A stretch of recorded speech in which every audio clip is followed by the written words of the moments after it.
Hello friend, এই আমাদের চিন্টু চৌধুরী। এই চিন্টু চৌধুরী এত স্বার্থপর আপনাকে কি বলবো।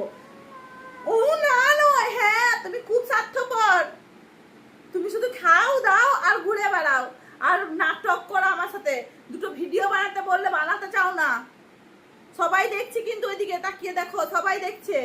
ওই দিকে দেখেনি, এই দিকে দেখছে। শুধু ওই ওই হুলো বিড়ালটা আছে, মোটা গোদার মতো একটা বিড়াল আছে, ওর পেছন পেছন পেছন ধরবে। ওকে পাত্তা দেবে না, ওর মাকে পাত্তা দেবে। বাবা বলবি, বাবা। প্রেমিকের কথা ভুলে যাও, তোমার প্রেমিক তোমার বাবা হয়ে যাচ্ছে। হ্যাঁ, ওর মা, ও যাকে ভালোবাসে ওর মাকে ভালোবাসে। আর ওর দিকেই শুধু ছুটবে পেছন পেছন। ঠিক কি না? না, জোরে বলো, কি ঠিক কি না? দেখেছো তো তুমি? দেখো নি?